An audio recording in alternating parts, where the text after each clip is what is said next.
Hey, have you heard of this game, Mortal Kombat? What is Mortal Kombat? It's like Street Fighter, but you could fucking kill people. Whoa!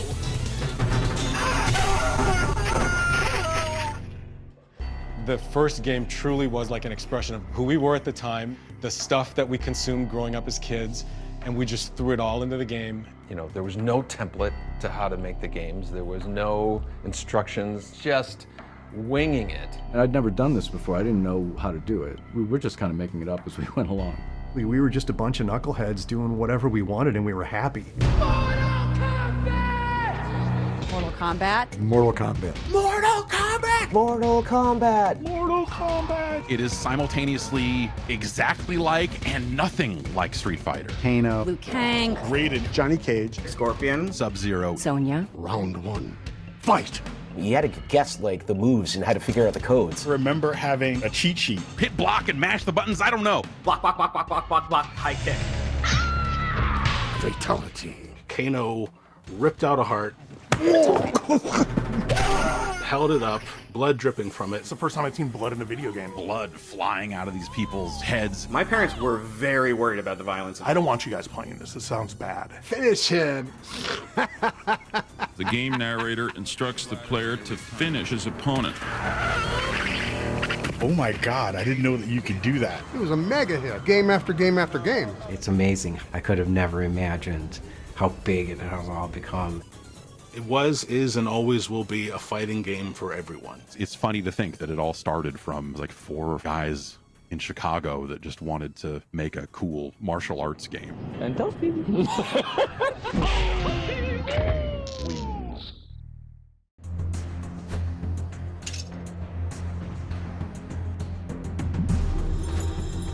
My parents were both born in Dominican Republic, and they had they were both doctors. I'm one of 5 kids. My older brother and older sister were born in Dominican Republic, and I was the first one born in Chicago, in Rogers Park, Chicago. And my brother and sister followed, Mike Boone, who I've been working with for 20-something years now. So we spent a lot of time playing computer games. We had the old consoles. We had a Bally Astrocade.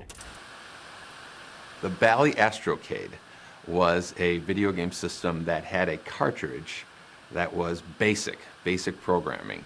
And you know, you have the little plastic overlay you put over the keyboard, and you could type in basic programs, and we would write little games. And that was my first exposure to what a computer program is, the idea of creating something digitally by yourself, moving a pixel on the screen and whatnot. It just kind of taps into your brain of, oh, I have control over this, and that's probably where I really got hooked on the idea of being able to control things on a TV.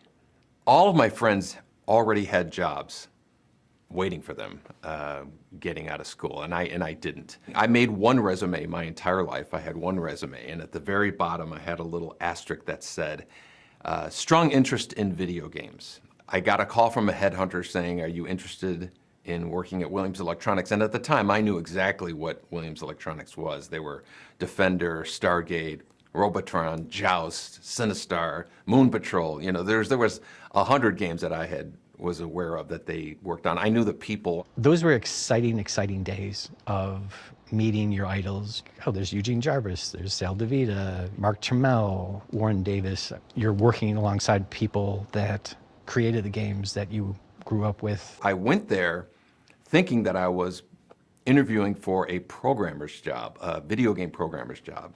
And they were like, no, this is for pinball. Are you still interested? And I said, yeah, absolutely. And there was a part of my brain behind me that was like, you know, eventually I'd like to get into video games, but it sounds like a fun job nonetheless. My first pinball machine was a game called Millionaire. That was kind of like how I got my foot in the door. I was just learning how to, you know, turn on lamps and flash bulbs and do special effects and whatnot. Eugene Jarvis was working down the hall from me on a game called F-14 Tomcat. He was working on a pinball machine, and Eugene asked me if I could do, you know, special effects for for that game. It had some really cool light effects, and so everybody started asking me to do special effects for their games. I became the special effects guy. I met Ed Boon the day he arrived at Williams. He was a really nice guy, young and naive, and smart as hell. And we had a great time working on Black Knight with Larry Tomorrow.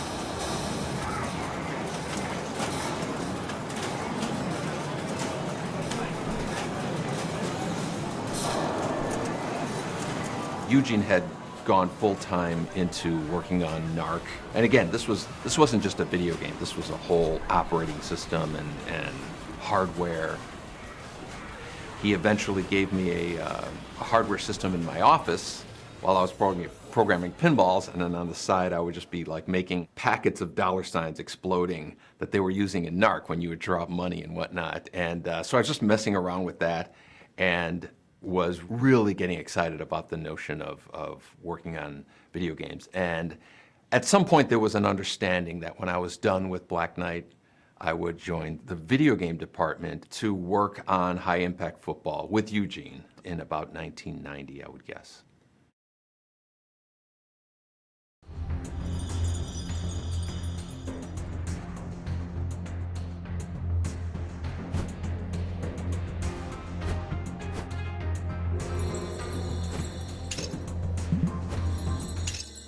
Ashes of the video crash were still smoking a little bit. The whole industry, both console and arcade and everything, we'd been rehashing the same simple, character-based games. And as far as character art, at this era, the Japanese were really dominating things. And they had just amazing artists, and we really didn't have that resource in the US. And so it was, how do we compete? I was like thinking, well, why does everything have to be some kind of fantasy or men in tights or little cute characters running around the screen? Why can't we get Dirty Harry for the arcade? It's like, and by doing live action, we don't need all these animators. Technology was moving and digitization was starting to happen. So NARC was kind of born out of that.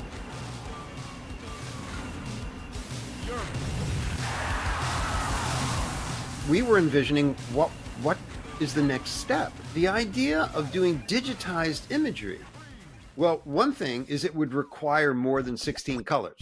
The next step in our hardware design, we knew back in like 86, maybe 87, was going to be 256 colors. Pixel art is great, but Warren's tools made it possible for us to capture video and then edit that video in a way where we could select the frames very easily. Eugene wrote the operating system. I wrote the display system. It was very early, and there was only a few boards that would do this, and they were very, touchy, and there was no tools, there was no Photoshop, there was no Maya. So Warren was really instrumental in creating that pipeline.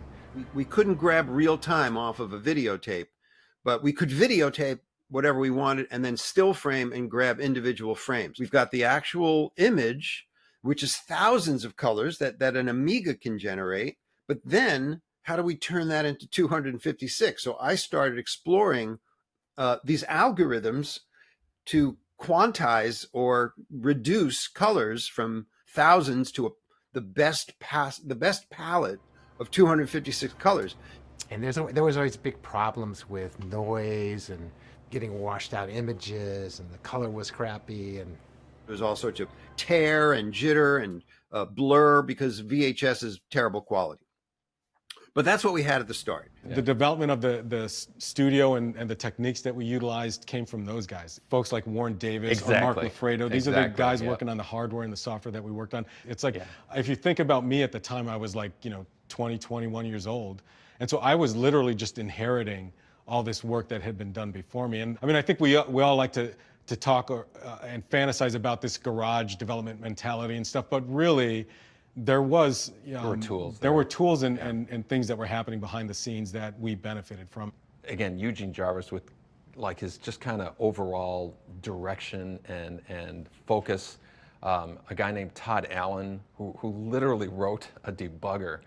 To this day, I'm just amazed at everything that he's done. And Warren, he made it possible. Like if Warren didn't do what he did, I don't know if we would have been able to have done Mortal Kombat. And yeah, and Warren was always around so that whenever we wanted anything else, a request came up, we just went over his office and talked to him, and he'd be like, yeah, okay, give me a day, I'll have that for tomorrow. And it's like, tomorrow, okay, great. Besides being an amazing programmer and creating Kubert and working alongside of him and just being like friends with this idol of yours, was just really overwhelming. He's one of my favorite people in the world. I don't go around talking to people about what I did for Mortal Kombat. I don't talk about what I did in general. I have to say there's a lot of people in my life, they didn't know about Kubert until they've known me for like 5 or more years. And then they would be like, wait a minute, you made Kubert? So I'm like, well, it never came up in conversation. I just don't, I don't dwell on it. Although I do have to say I am very proud of my contribution to Mortal Kombat. A lot of people talk about digitized graphics, but it's like they just existed. It's like they just came out of nowhere. No, people don't think that they came from somebody or from somewhere.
I was born and raised in Chicago. I grew up on the city's near west side, which was, I was maybe a mile and a half away from the United Center. It was a fairly rough neighborhood, but from my earliest days, I started, drawing, probably started with a crayon or something, and found myself inspired by cartoons. Anything I saw on TV, I remember Popeye was a big thing that I watched a lot. Seeing Bruce Lee on the Batman television series was a big thing for me. I didn't know who he was. And this was when I discovered, oh, he's this thing called a martial artist. That was the birth of my Kung Fu consciousness. Whenever I watched a TV show that excited me or saw a movie that excited me, the first thing I did was draw a picture and try to retell those stories as comic books. For some reason, the most difficult thing for me was to find stuff to draw on. Paper was at a premium, so whenever I could get paper, I would, draw on it. I would draw on the backs of things. I'd draw on magazines, whatever I had. Paper seemed to be expensive. Growing up in the city, graffiti art was a big thing that was happening at the time, especially in the early 80s. A lot of the time, we would do stuff, on the sneak. And then I think we discovered after a while, if you just knock on a door and ask, a lot of the times they'll let you paint a mural on the side of their business or whatever it was. And so we did a lot of murals in the mid-late 80s. But I was a huge comic book reader, both DC and Marvel, and found a lot of inspiration from the comic book artists who were popular at the time. And so, of course, it was my dream to illustrate comic books, and eventually actually got a job doing it, and used that money to kind of pay my way through school. Most of the work I did was for a comic book called The Real Ghostbusters, based on the cartoon that was out at the time. I was still at the American Academy of Art, so I was still in college, and I was still illustrating the Ghostbusters comic book, when a friend of mine who I met at the American Academy of Art named John Vogel got a job at Williams Electronics doing pixel art for video games. He had gotten a job at Now Comics, and he wanted me to help him with Real Ghostbusters. And I was like, sure. So he got me an interview at Now Comics. Then once I got my job at Williams Bally Midway, Mark Trammell now needs an artist. Who can we get to work with him? And I'm like, I know a guy that's doing the Ghostbusters comic book, And John called me up and said that they were looking for another artist. When I was hired at Williams, it was to work on Smash TV. And so I interviewed with Mark, I interviewed with Eugene Jarvis. Amazing guy, amazing artist, working on Smash TV. He came up with this animation that the character As he exploded, the eyeball came up right facing you in the face, and basically he had to, 3D rotate all this stuff. Like the man was a human 3D rendering system. The guy's a genius. So Smash TV was a lot of fun to work on, a lot of hand-drawn pixel sprites, very small graphics in terms of the character art that I was creating. I know that in the back of my mind, I still wanted to do comic book art, but I fell in love with video games and the folks that I worked with at Williams, and I knew right away that, hey, this is the place for me.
North California Avenue went back to the 40s. That's where Harry Williams and Lynn Durant had started United Manufacturing. I was always obviously a big fan of Midway, and I always knew it was on California, and I would drive by and it's like, oh, that's this magic place, and that's where these amazing games were made. It was weird. It's very Chicago. It's gritty. The paint is from it's government green from 1947. It was in the pinball factory. So you walk into the front door and through the factory to get to our offices in the back. I mean, within a space of what?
Fight!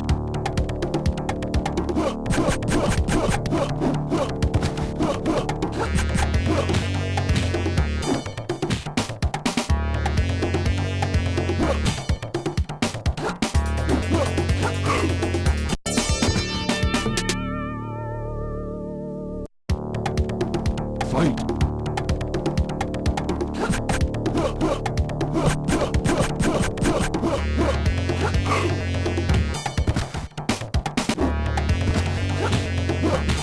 Finish him. Excellent.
Fight! Excellent.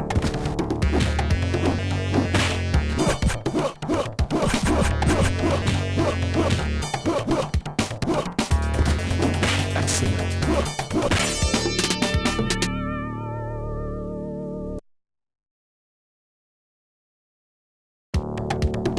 Fight!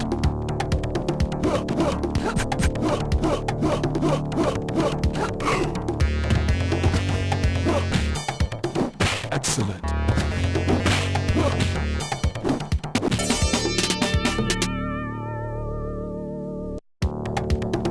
Fight!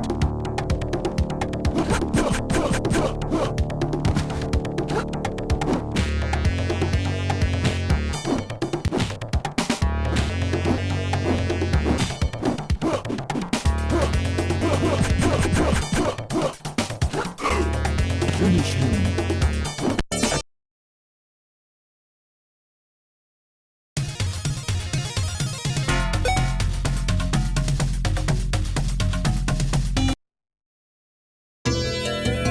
Fight!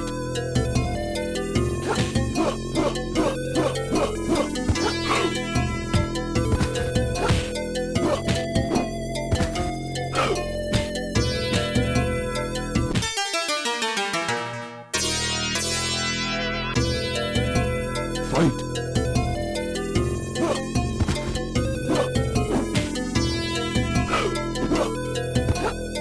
Excellent.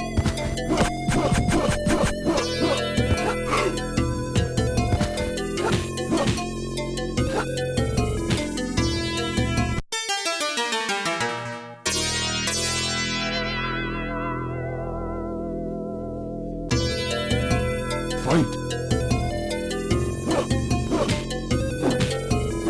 Excellent.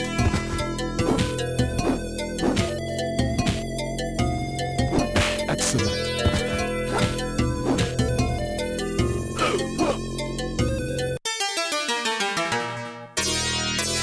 Fight! Excellent.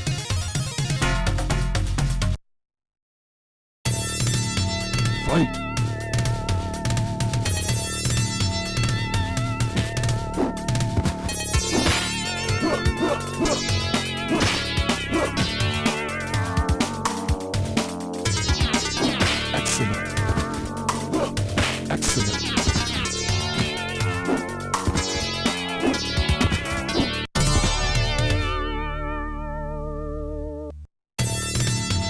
Fight!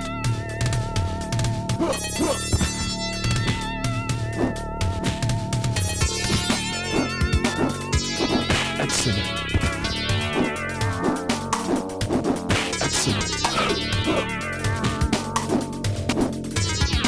Excellent.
Get over! Excellent. Finish him.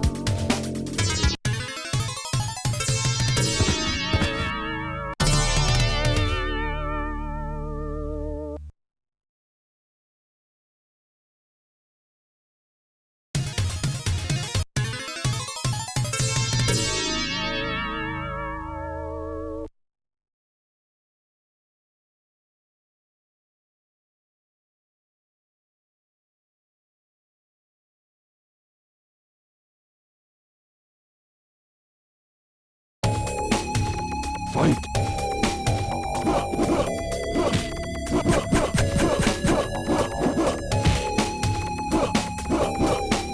Excellent. Excellent.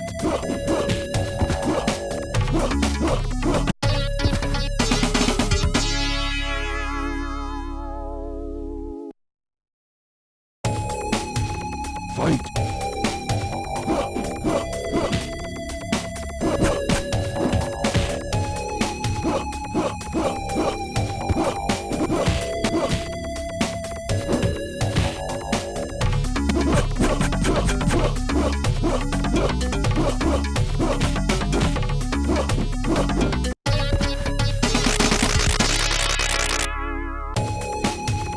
Fight!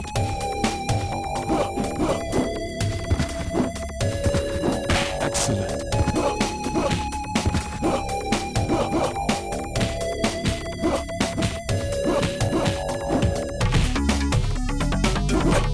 Finish him.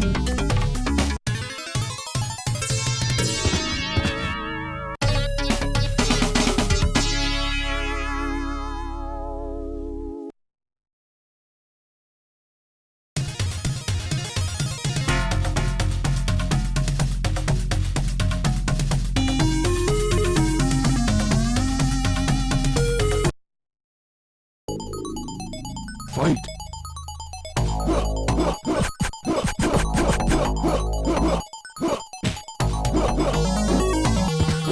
Excellent.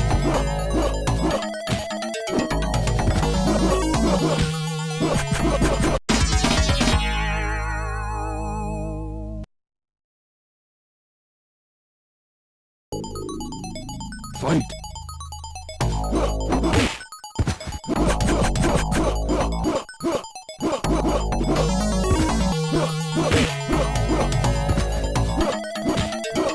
Finish him.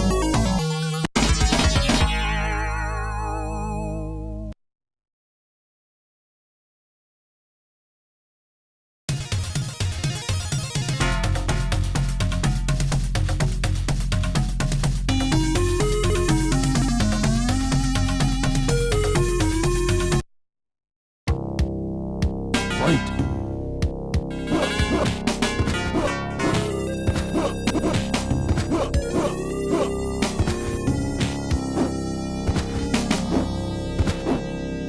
Excellent. Excellent.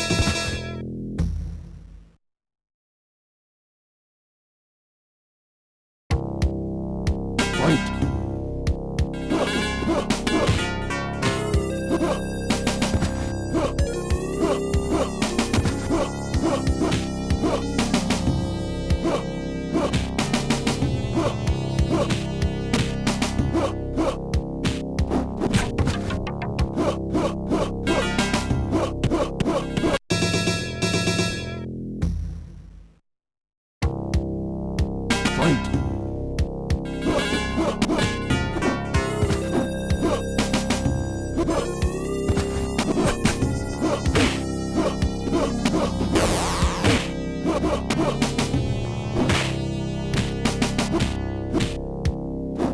Finish him.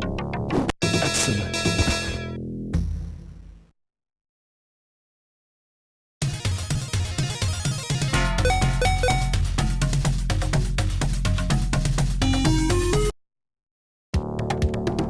Fight.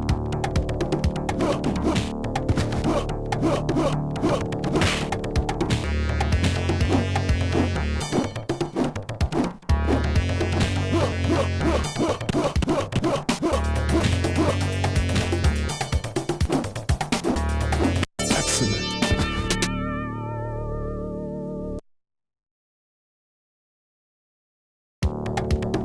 Fight.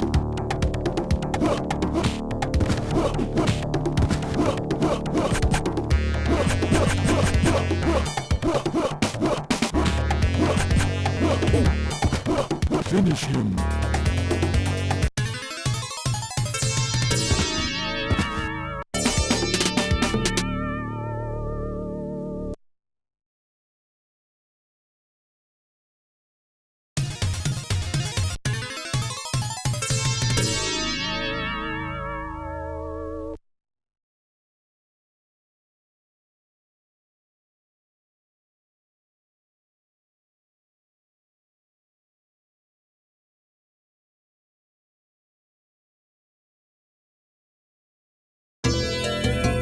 Fight.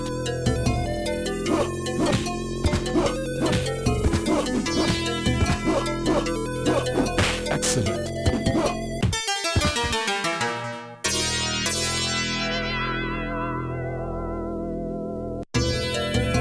Fight.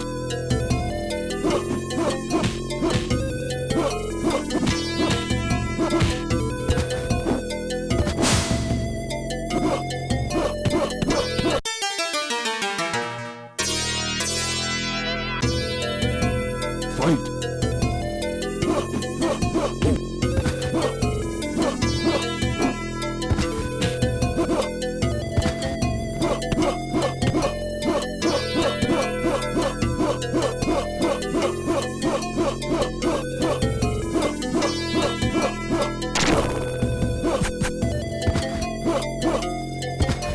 Finish him. Excellent.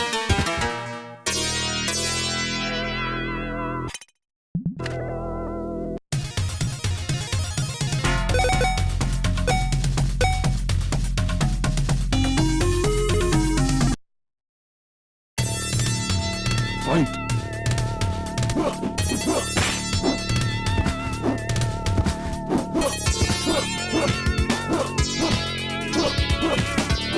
Excellent.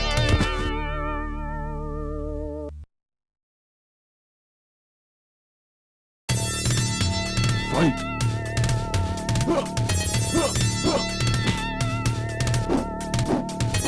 Excellent.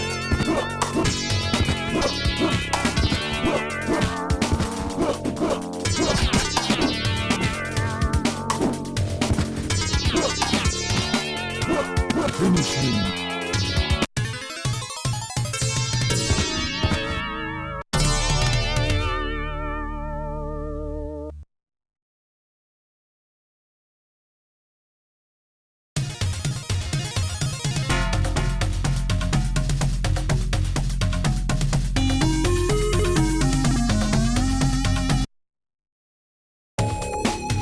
Fight.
Fight!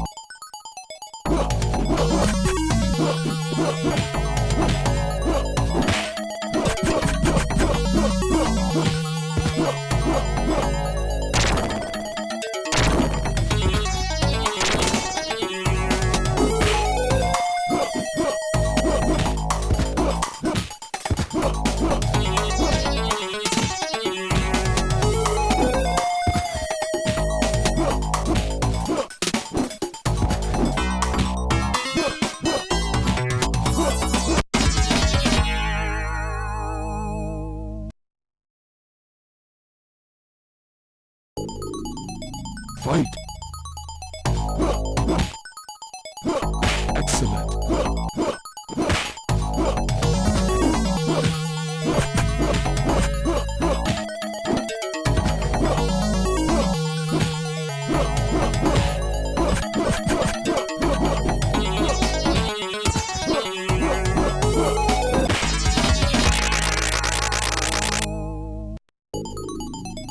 Fight!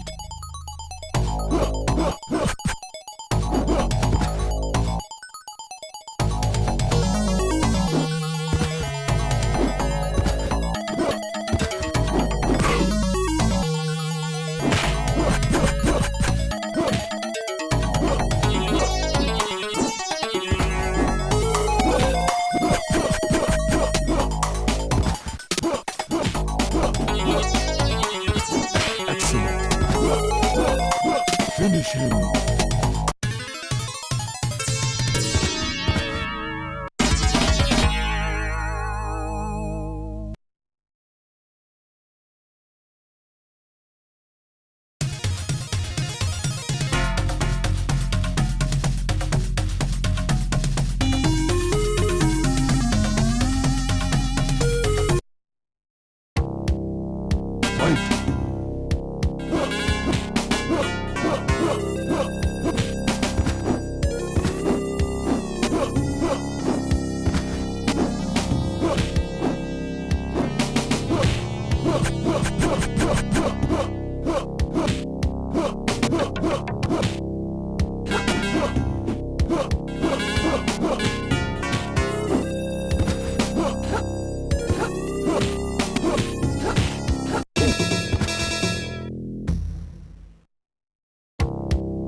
Fight!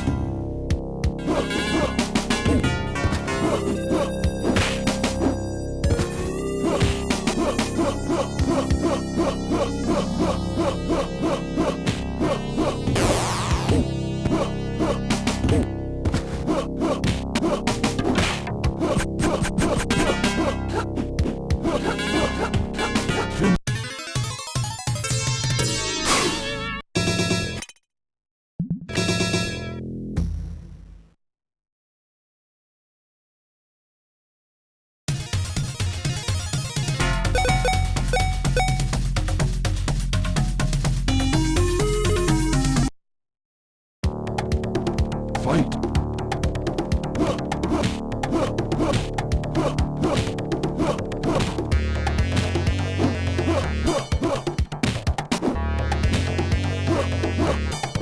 Excellent!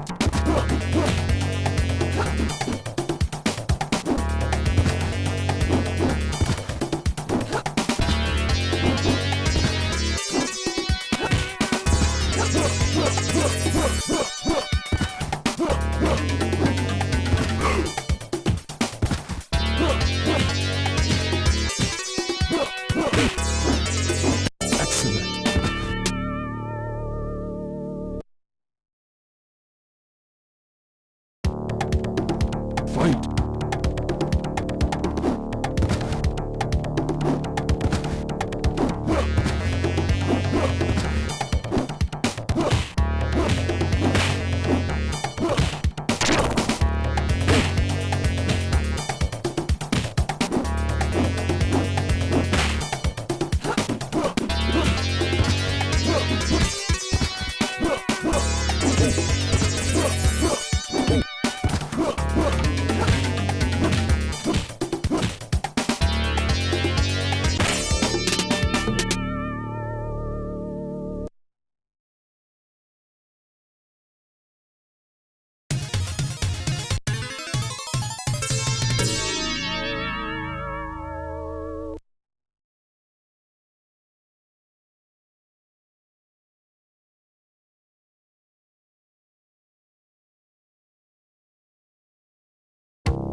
Finish him. Excellent.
Finish him.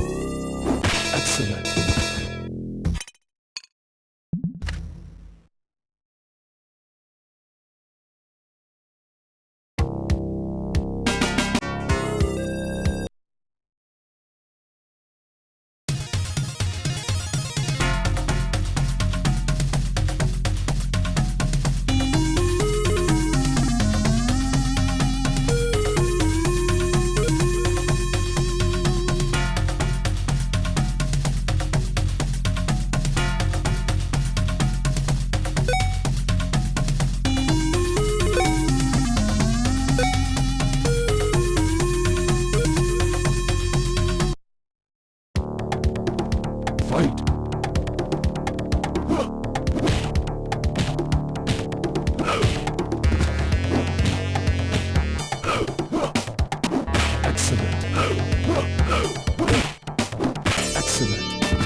Fight!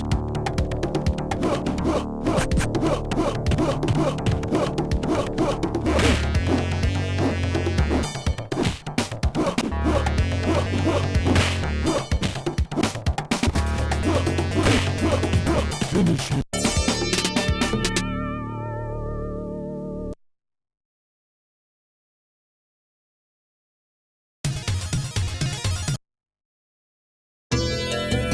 Fight! Excellent. Excellent. Excellent.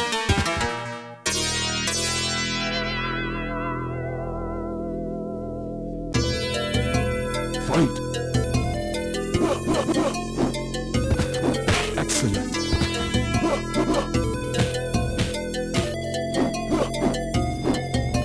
Excellent.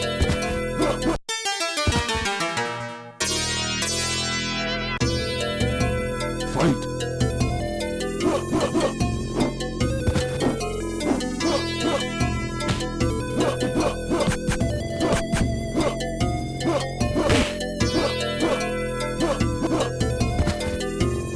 Excellent.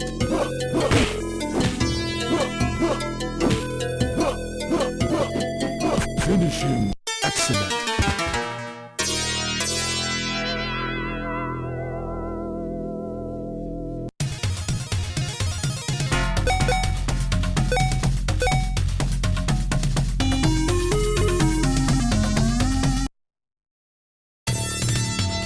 Fight!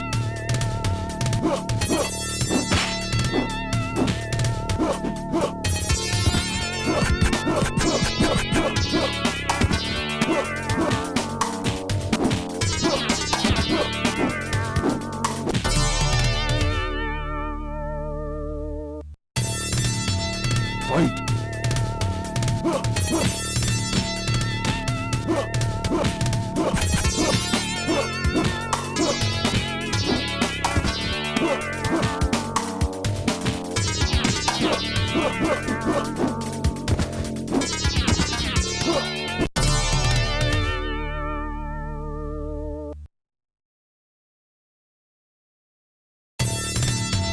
Fight!